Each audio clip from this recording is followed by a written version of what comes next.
Welcome to The Explainer. Today, we're busting the biggest myths about Easter Island's incredible Moai statues.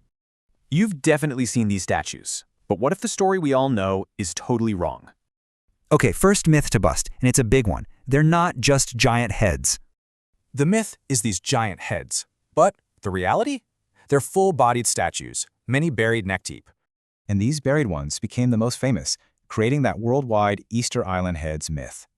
So, how did they move these massive statues? 86 tons? Science finally has an answer. Nope, not logs, and definitely not aliens. It turns out the statues walked.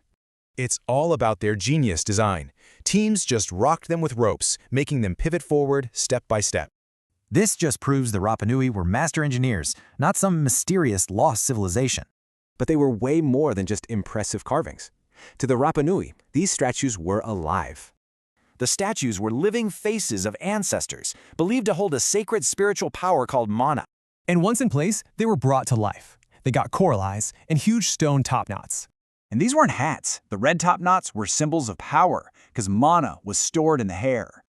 So who organized all this? You'd think it had to be some powerful central government, right? But new evidence from the main quarry totally shatters that idea.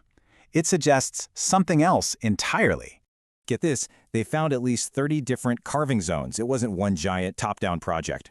This suggests it was a community project, built on shared culture, not orders from a single ruler.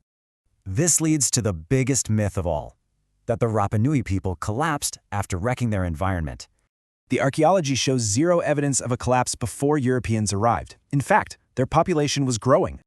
Far from ecocide, they were incredible innovators, using techniques like stone gardens to adapt and thrive.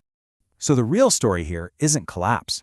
It's an amazing story of human ingenuity and adaptation. It really makes you wonder. History is often so much more complex and inspiring than the myths.